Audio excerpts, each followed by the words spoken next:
Buka Dimanti, Afelika Diampa di Finamene Tungwa, Kabu Diabakeluba, Uluzorora Makanda Mafumu Tureno, Makanda Maba Musama Futuka Yotama, Osaweni Naninga Masina Makikulu, Kongo ya Futuka Kongo. Uluzorora Makanda Mafumu Tureno, Makanda Maba Musama Futuka Yotama, Osaweni Naninga Masina Makikulu, Kongo ya Futuka Kongo. Afrika ya Afrika, Afrika ya Polina Tumba. Afrika ya Afrika, ya Padi Finamene Tumba. Afrika ya Afrika, Afrika ya Polina Tumba. Afrika ya Afrika, ya Padi Finamene Tumba. Efi ambaya mita peti mana kukongo, Ipanza kya Kongo ye kibuka kya Timanti. Efi ambaya mita peti mana kukongo, Kongo ya Futuka Kongo. Efi ambaya mita peti mana kukongo, Ipanza kya Kongo ye kibuka kya Timanti. Efi ambaya mita peti mana kukongo, Kongo ya Futuka Kongo. Afrika ya Afrika, Afrika ya Polina Tumba. Afrika ya Afrika, ya Padi Finamene Tumba. Afrika ya Afrika, Afrika ya Polina Tumba. Afrika ya Afrika, ya Padi Finamene Tumba. Zakuna tatu zazo zina katulwa, Uluzololwa batata mapungu tuleno. Sikumi azone za kwanza zinatungwa, Yevuka na ukivuka kya Timanti. Zakuna tatu zazo zina katulwa, Uluzololwa batata mapungu tuleno. Sikumi azone za kwanza zinatungwa, Yevuka na ukivuka kya Timanti. Afrika ya Afrika, Afrika ya Polina Tumba. Afrika ya Afrika, ya Padi Finamene Tumba. Afrika ya Afrika, Afrika ya Polina Tumba. Afrika ya Afrika, ya Padi Finamene Tumba. Sikumi azole za kwanza zinatungwa, Kongo kwimakambu bengela kuva kuzambi. Oyo makatanga kivuku bangi chwapa, Kasaimu kivuka kya Timanti. Sikumi azole za kwanza zinatungwa, Kongo kwimakambu bengela kuva kuzambi. Oyo makatanga kivuku bangi chwapa, Kasaimu kivuka kya Timanti. Afrika ya Afrika, Afrika ya Polina Tumba. Afrika ya Afrika, ya Padi Finamene Tumba. Afrika ya Afrika, Afrika ya Polina Tumba. Afrika ya Afrika, ya Padi Finamene Tumba.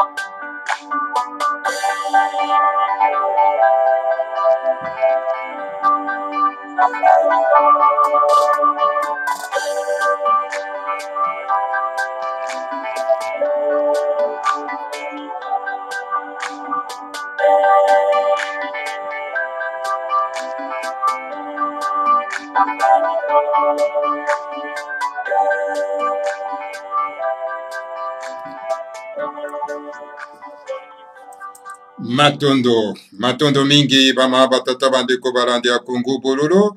Matondo mingi na bino banso en tout cas vraiment na isengo monene vraiment pona mokolo malero parce que tokuta na bino lisusu na mokolo malero. Pambate lelo ezali ya solo en tout cas mokolo mwa mposo mokolo mwa zomi ya sanza libwa mobu ya koto mibale na tuku mibale na mibale tokomi bongo na ngonga ya zomi na mwambi na miniti tukumi tano na motoba engi koloba ngonga motoba na miniti tukumi tano na motoba ya sima ya nzanga ezali ya bino bolobeli buta bopele bobala elingi koloba malamu koloba moko ya etuka ya bangombe na Grand Équateur en tout cas na fédération ya Ubangi Shari na Kimvuka ya Ntimanti voilà. En tout cas, bama batata bandeko balanda ya Congo bololo esengo ya kozala bino parce que lelo ezali mokolo monene ya le 10 septembre bama batata bandeko balanda ya Congo bololo. Alors tokoki komanke te mpona koya na une émission mpo tokoka solo mpena en tout cas kosola na bino en tout cas na mokolo malelo en tout cas totombeli bino mokolo molamo ya lelo parce que lelo ezali le 10 septembre kobosana yango te. Alors, bama batata bandeko balanda ya Congo bololo lokola lelo ezali le 10 septembre toyei mpona koannonce bino toujours kosala bino rappel parce que ezali mokolo monene oyo Fumuki Mbangu abikolaka na mbanza sanda le 10 septembre 1921 Fumuki Mbangu abimi na clandestinité mpona komipesa solo mpena en tout cas na baautorité coloniale belge. Et c'est le jour-là que Fumuki Mbangu asalaki annonce pe abikolaki bama batata bandeko balanda ya Congo bolo. C'est un grand jour pour l'homme noir. C'est un grand jour pona bana somi ya Kimvuka ya Timanti. C'est un grand jour. C'est un grand jour parce que ezali mokolo ya libération. Fumuki Mbangu après clandestinité na ye abimaki parce que le grand esprit ebimilaki mpona koannonce ye ke ngonga na ye jour na ye ya komipesa pa baautorité coloniale ekoki. Alors na 9h45 Fumuki Mbangu asali barévélation oyo bama tata bandeko balanda ya Congo bolo alobi le grand esprit ya tata nzambe ya Pungutulendo aye koyebisa ngai ete le jour yanga ya komipesa pa baautorité coloniale ekoki. Voilà na tango wana bama tata bandeko balanda ya Congo bololo Fumuki Mbangu aye kobikola solo mpena kopesa biso promesse ya boye ya longi. Alobi nga na kei komipesa solo mpena na baautorité coloniale kasi mikolo ekolanda ekozala mikolo moko ya triste mpona ngai mpe mpona baoyo nyonso tu bakolanda ngai oyo balandi ngai. Alors donc nango il faut tenir bon pamba te Nzambe ya Pungutulendo abosanaka baoyo te oyo base konfiaka na ye abosanaka bango te. Alobi te ke Yesu abosanaka baoyo te base konfiaka na ye alobi tata Nzambe ya Pungutulendo a Congo abosanaka te ba oyo base konfiaka na ye. Alors na yango mokolo wana nde ekobikola boye ya longi. Yango napesa recommandation alobi botanga Bible oyo botanga livre oyo po boko yeba boko kanga moyibi na eloko na ye oyo ayaki nango po ayiba bino. Aloba ite ke botanga Bible oyo po bovandela yango bote yango na bandeko na bino po boconsidérer yango comme un livre saint, un livre sacré. Boconsidérer yango lokola liloba na Nzambe. Ayi botanga boko découvrir makambo mabe oyo bamemeli bino na mboko à travers mokanda oyo. Bama tata bandeko pe na suka ye koloba ete tokozwa mokanda mosantu na biso epapi mabomba mi mabiso maza na kati siko tokozwa ngo ndenge nini alobi ete asa sengi na mokila molimo bakoka kotindela biso solo pena en tout cas longi un enseignant longi un enseignant divin molakisi ata tanzamba pour mutulendo. Parce que yende akoya kote ya biso la mystique Congo. Mabomba mi mabiso. Mokili mobimba bayebi ete. Il est grand dans le monde spirituel.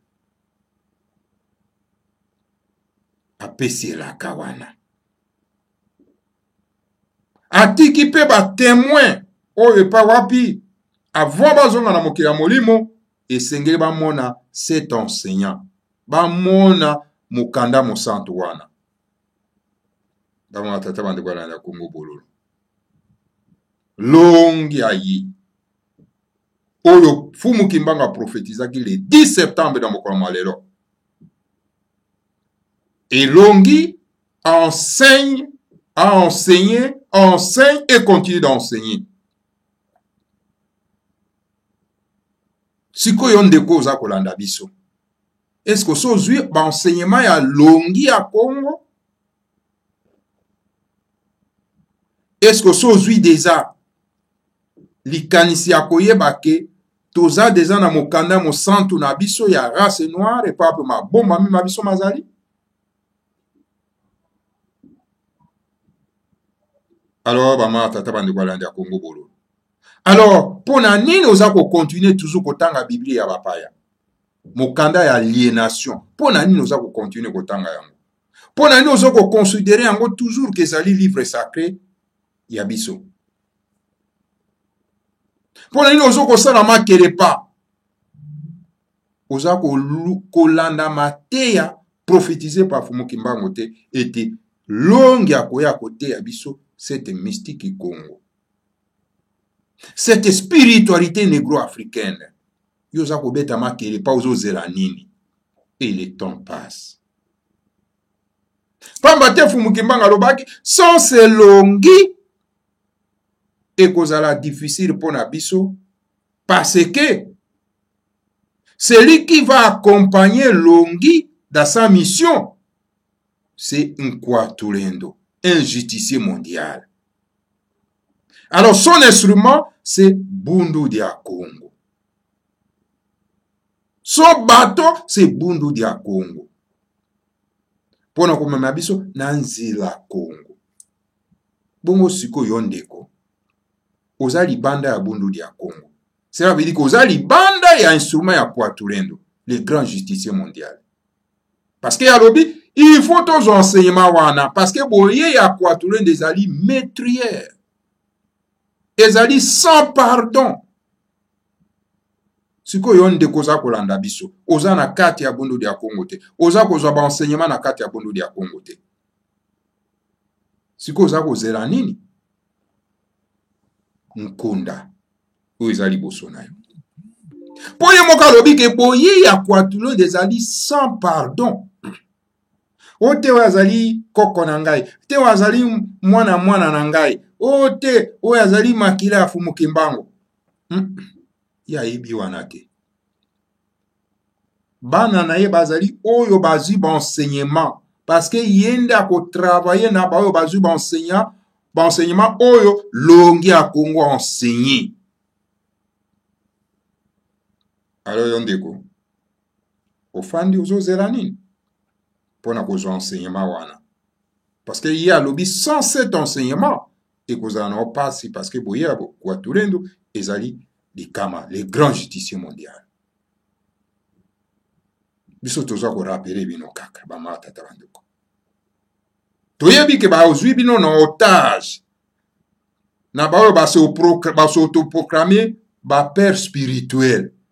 Ba sali ba magabro na bango po ba zwa bino en otage. Mais tant Nzamba pour te donner pesi bino mutu, atie bino intelligence, et Seigneur bo banda ko réfléchir.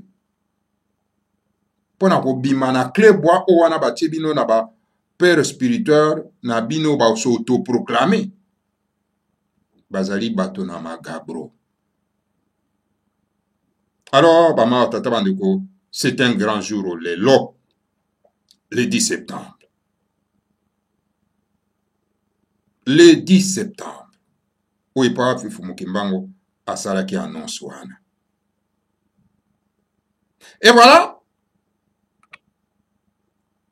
na malako, parmi malako, bapaya bayaki bayebisi biso ke non, Nzambe azali mondele, avandaka na kiti ya goigoi na mandefu, hein? Mutu muindo yenda azali satana, yango na bateya bateyi biso. O bino soki bozali baindo parce que koko na bino zafet, amonaki tata na bango motakala, alors amodire bino, yango na bino bozali baindo. Yango na donc, tozali fruit ya malédiction. Bakoya kozwa biso bateki biso lokwa bibwele sans problème. Bakoya kozwa biso bakomiso bakobaye sans problème parce que biso tozali fruit ya malédiction. Kasi mate ya révolutionnaire eye par l'enseignant divin. Habite te. Ne mandase mabi nai non. Biso tozali fruit ya malédiction te. Biso bakoko na biso ayambo ezali Adamu na Eva te. Nzambe pe azali mondele te. Donc biso bakoko na biso ayambo ezali nezala pandu na mama Kengi Lufuma. Bango bauti na planète na étoile ka Congo. Donc biso tozali ba descendant ba extraterrestre. Vous voyez? Bama tata bandi kwa landi ya Congo. Aya lobino Nzambe azali moindo. Asa mondele te. Et voilà maman tata bandi kwa non, mbuta bopelo bobala a inventé. Le grand-mère de l'emandation aloba bongo te. Toke. Totanga bisonso. Congo Dieto 3690. Les Boukongo enseignent que Dieu est noir. Les Boukongo. Bonzambe na biso. Baza kotangisa biso bobalobi Nzambe Nzakomba a Congo azali moindo. Est-ce que na coupé courte ba ma tata bandi kolanda Congo bolo bino batozo landa biso babite na continuer ko kotanga et il faut si saka Congo Dieu toi kosuki saka wana titre te il faut continuer na continuer bon d'accord nazo continuer ah mais non biso to yokana no angote mbali boso donc continuer to tala soki ezali ya solo ndenge ozali kotanga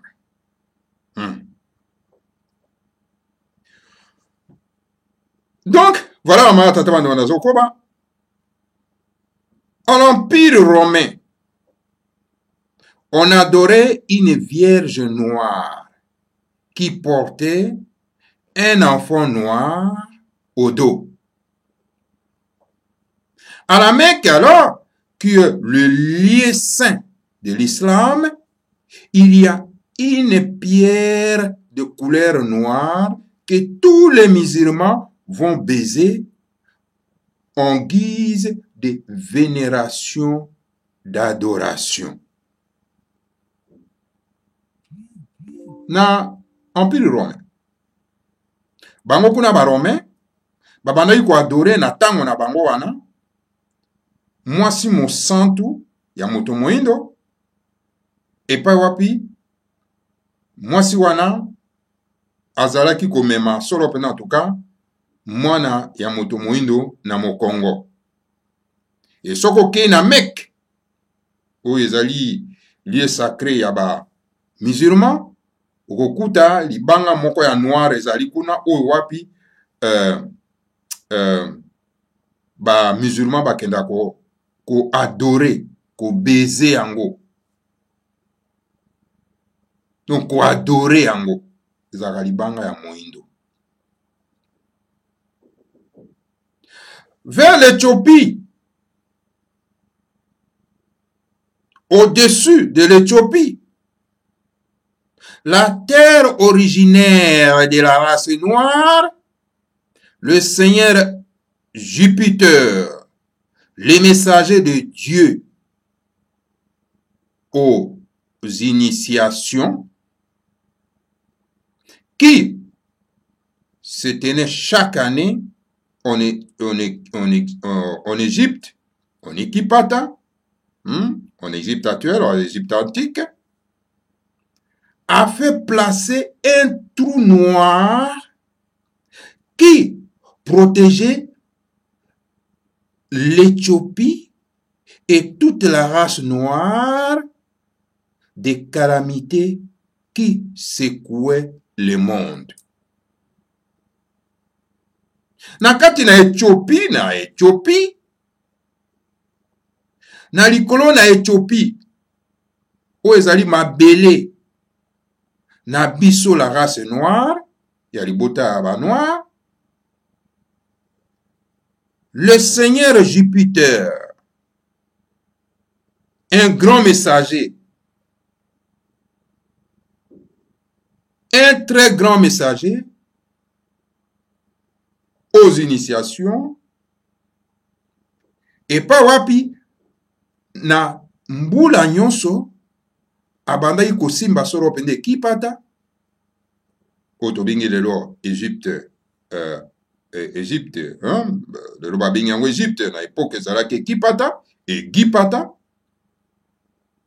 Donc bandaki kosimba ekipata mpona koplace yango na kati ya lidusu ya moindo mpona koprotege Éthiopie na oyo ezali donc ya race noire, l'Éthiopie, et puis race noire nyonso tout a placé yango na kati ya lidusu ya moindo epai wapi mpona kobomba bango na mabe nyonso tout oyo ekoya na kati na mokili. Donc voilà comment est-ce que nous les noirs ont survécu na ma calamité nyonso tout oyo eyaki na kati ya mokili parce que babombaki biso na kati na trou noir.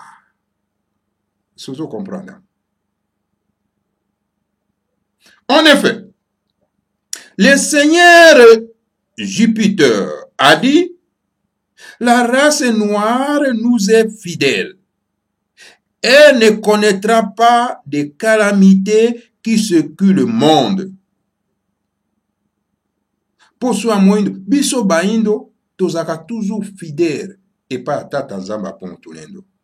Et na yango, le Seigneur Jupiter lobi, tokoki kotika bato mbaindo bakoka kokonaître pasi te na kati ya mokili oyo.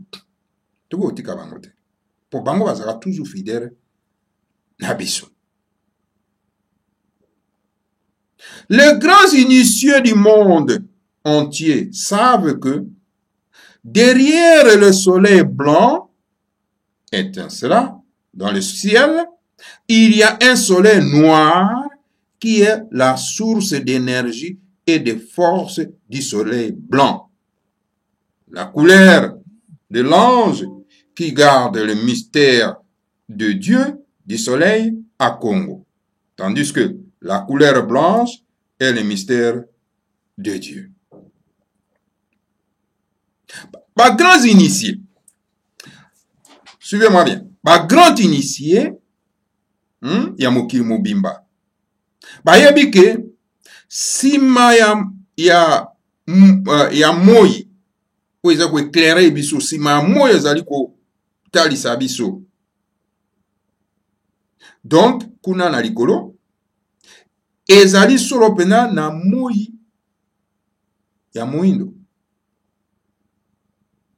oyo ezali source d'énergie oyo esalika nguya solo pena ezali kouta nguya oyo ezali koalimenter donc soleil oyo toza komona na miso.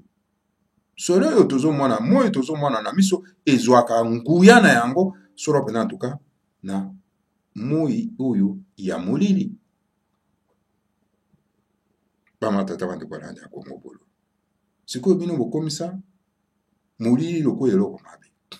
Oke molili nde bonzambe. Okomona bandeko na biso bake kozwa nde bambi po badekape po na bango. Babosani ke po na bango eza ko représenter donc le Seigneur à Congo. Tala moto moindo ndenge akomi bolole. Bamatata bandeko balandi ya Kongo bolo. Alors donc couleur langi ya ange ou azali ko bomba ba mystère ya tata nzambe ya pongo tolendo ezali moindo. Tala bama tata bandeko. Wana bukongo ezali koteya biso bama tata bandeko. Mais alors que couleur ya pembe ezali tout simplement ba mystère ya tata nzambe apomtulendo. Le Bukongo est une religion solaire, une religion de Dieu très haut dans le ciel. En effet, Nemwandambumba, Loa, le créateur solaire, est le Dieu très haut dans le ciel. Ingeta ibobo ibobo. Wana mutu apoko to pesibino. Alors, bao balingi ko approfondir, il n'a que tout simplement ya kokota na bondu dia Kongo pona ko prendre malongi. Voilà l'enseignement prophétisé par Fumukimbangu que longue sengala ya pour appeler sa biso la mystique Congo. Bin bovani na kati la mangombo catholique. Bovani na kati la mangombo yo na ba secte yo le christianisme. Est-ce que vous avez enseignement en démol? Beaucoup soit en côté. Donc vous perdez votre temps pour rien na kolanda ka ba charlatan wa. Mama tata bandu wana nda Congo. Donc voilà, Yangwana Fumukimbangu, lelo le 10 septembre, a pesaki soropene la kawana, pona ete, batiki biso pambate, kasi bako tindera biso un longi, un enseignant. Et cet enseignant aujourd'hui, c'est Nemwanda Nsemi, abandi enseigné pendant 30 ans de mystère. Suko yondeko, ozali wapi, ozo zeranini, pourquoi à cause d'un enseignement prophétisé par Mboulos Kemba. Ozo betono makele pas. Ozo lana kwa ba charlatan, ba mabato magabro, tika ko beb satan na pamba. Voilà ba ma tata bandi Walanda Congo Bololo, nous avons un grand homme. C'est Nemwanda Nsemi. Un homme qu'il faut protéger. Un homme qu'il faut vénérer. Parce qu'il nous a donné, il nous donne la mystique Congo. Ma bomba mi mabiso wa ma tatwande Walanda Congo Bolo. Mais on de cosa kozerani. Donc voilà une personne comme ça, nous devons le protéger, le vénérer. Mais tant tellement que tous en a ignorant dangereux na kati mboka. Donc bango bako préférer qu'aucun kozwa ba char de combat pour mener une guerre contre lui. Talaba ignorant dangereux. Les noirs aliénés. Les noirs manipulés. Bazwa ba char de combat, bakende ka bakende ko boma. Bakende ko boma. Moto oya ye ko pesa bango malako ya malamu, poto lo mwana pasi. Voilà les ignorants dangereux. Et ils se prétendent qu'ils ont étudié. Ils ont étudié où? Dans des toilettes des écoles des impérialistes. C'est là où ils ont étudié. Et bah décrocher bah diplôme, il y a toilette. Hein? Il y a un bah diplôme en bango, ils ont ça et l'eau comme côté na katiambo. C'est pitié bah ma tata de Walanda Congo Bolo. Les gens ont besoin bah image mon que zoko circuler awa et pas wapi. Hippolyte Kanambe moi na tuti Rwandais mopaya, il se promène tranquillement na kati ya Congo de Akati. Et bana Congo de Akati, baza ko benga erais ba obetere maboko, un criminel, un assassin, lokola Hippolyte Kanambe. Moi na tuti Rwandais mopaya. Na mabele oyo ezali ya ete. Donc il y a un signal na bia eko ya ya. Signant. Et voilà, les gens protègent un criminel, un assassin. Hein? Comment on a moi, bamboa, na eba simi mindo, qui va protéger un criminel, un assassin. Nakate amboka abato. Vous vous rendez compte de ça? Et puis, yo, moi, ba petit cafard, moi, petits individus, on les va s'attaquer na bato wana, ba criminel wana, baza ko bossa na cible na bango baza ko s'attaquer nde na la femme du grand-mère de Nemwanda Nsemi. Et la télévision de Dosta TV est devenue donc une télévision de 5e colonne. Une télévision de 5e colonne. Pour recevoir gens et en organisation terroriste liée à Al-Qaïda. Vous comprenez? Ces petits individus, il y a un peu ça le coup donc na Hippolyte Kanambe, il appelle aujourd'hui Joseph Kabila. Hein? Azo pe sa crédibilité na ba criminel yon surtout bazan na kati mboka parce que c'est un agent de l'ANER. L'ANER l'a recruté pour faire sale besoin. Cet individu-là. Cet individu qu'on appelle le Keba. C'est ça. Puis azana kiloté, il y a qu'on vilipender les grands maîtres de Mandassem, qu'on vilipender sa femme. Et dit des mensonges. Ba mensonge wana ezali ba œuvre ya banani ya ANER, il y a organisation terroriste liée à Al-Qaïda. Ils sont encore là. Or que le grand maître de Mandassem a enseigné, il les a enseignés. Oli azwa matière wana mundoki wana ba pesi bango ba tourner yango esika ba ennemi bazali po ba battre bango ya komi kozwa mundoki wana ba pesi bango, c'est-à-dire m'enseignement ba pesi bango a baloli yango contre moto oyo enseigné bango. Moto oyo ba bengi Koffi Olomide. Voyez mbaka banzemo na bango ezanga tina mais tozwaka mwa malumane alobi balandaka moto oyo alakisaka nzela ensongi ya nzela balandaka songi ya nzela moto alakisaka nzela nde balandaka sikoyo yo o tourner contre molakisi nzela nano komi me mpe na suka te ya esika bozo kokende. Sikoyo okokoma na suka ndenge nini soki molakisi nzela alobike na kolakisa isusu te. Okokoma na suka ndenge nini?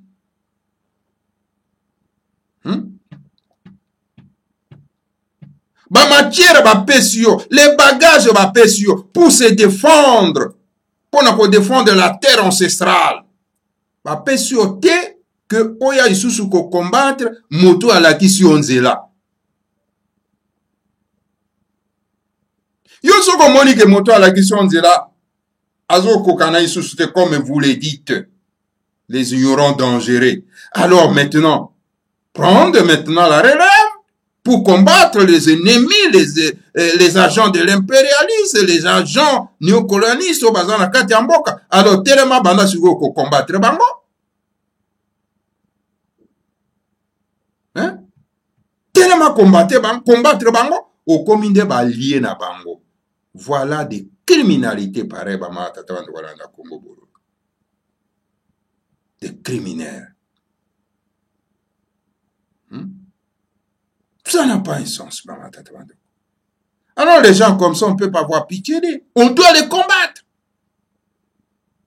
Et les chaînes oyo bazako utiliser bango.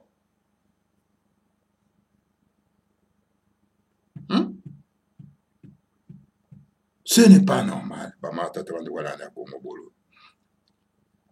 Nous devons nous mobiliser comme un seul homme pour se défendre. Dans tout un pays, il faut qu'il y ait un leader. Il faut qu'on ait un molakisi, nzela. Un peuple azana molakisi nzela te azali un peuple perdu. Yangwana tango fumukimbango lelo na mokolo malelo toza ko célébrer ya le 10 septembre. Ye wana ndi apesa ki laka ete na kei kasi nasi na sengeli bino déjà un enseignant oya ko lakisa bino malako malamu kopesa bino bile ya bana po moto oyo akoakompanye ye na mission na ye, on l'appelle Nkwatulendo, le grand justicier mondial. Sikoyo moi ba petit individu oyo baza koloba ke non bazozela longi na bango mosusu ke non ne mwanda nsemi abungi na ye nzela mission na ye ese esili alors ozela mais sikoyo soki bomoni ke le grand maître mwanda nsemi abungi nzela mission esili mais bozwa relève bocontinue sikoyo ndenge nini bozali lisusu kotala lisusu kaka epai na ye omoni ke vous dites de n'importe quoi. Des petits enfants, les petits esprits. Vous ne connaissez rien. C'est comme si bien vous pensez que les grands maîtres ont une mission et que vous connaissez sa mission. Alors, mon que non, mission, tu penses que tout le monde a dévié, les abos mission, les abos côté. Hein? C'est ça, non? Donc, œuvre yaba. Yabaner, mentir, kokosa et protéger ceux qui détruisent la terre de la race bantou. Hein? Toujours message à ndeko na biso a biso ndenge ba élément terroriste ya batuti ba koti na Congo dia kati baza ko massacrer batu. Hein? Mais la télévision de Dosta TV doit s'occuper de ce qui se passe dans le Congo central, où il y a des éléments terroristes pour terroriser la population. Et ce qui se passe aujourd'hui, le grand maître de Mandasem n'a pas annoncé ça, et qu'il y a un génocide qui se prépare au Congo d'Akati. Il n'avait pas dit ça, il n'a pas averti. Il ne vous a pas averti. Mais quelles sont les précautions au Bino Bozui pour protéger la population, pour dénoncer ce qui se passe. Mais nous voyons maintenant que les génocides en justice, français en opé comme go bunga po, ba allemand pe mobulu ekoti, anglais pe koti et BBC français en ya ba paya. Monoko ya ba paya. En gesticulation. Kuna, izoko leka kuna. Olebo dénoncer, boza ko dénoncer na binote. Bobose na bino cible. On n'est pas là, honte vous. Honte à vous. Honte à vous. Bah, escrocs qui font une opposition ridicule.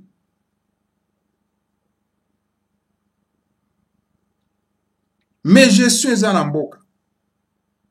Au lieu de combattre cette mégestion,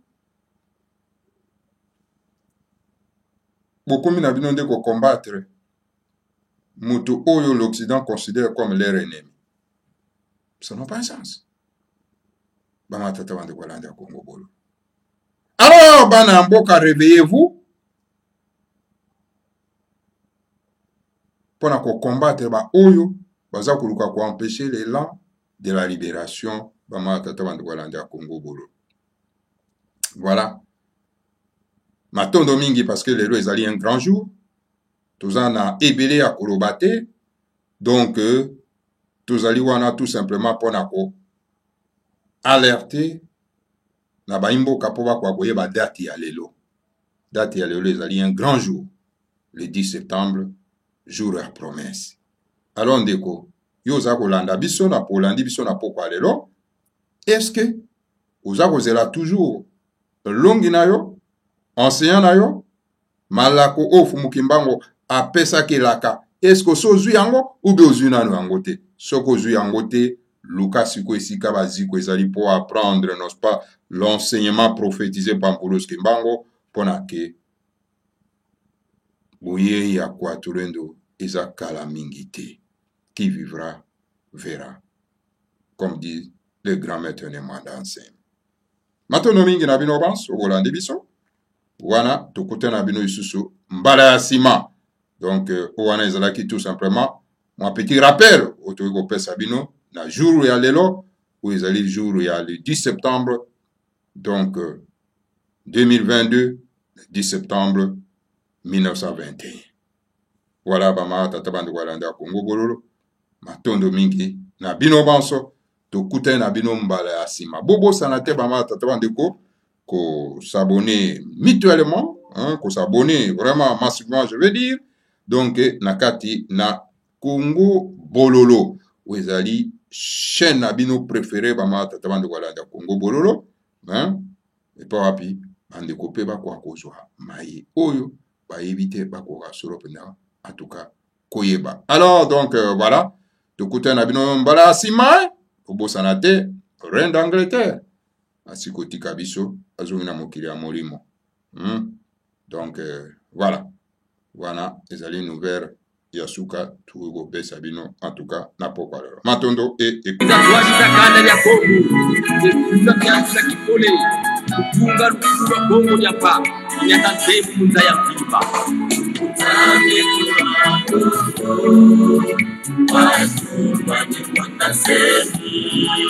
Kita salah satu kita tuh ediku pandai.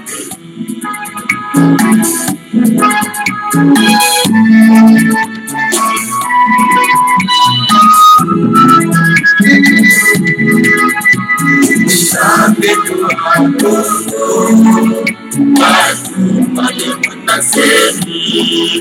Kita salah satu kita tuh ediku pandai. Yang kuwena wasika bisa kamu aku kalau yewena saya tidak aku kuwena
Umwana siliwenda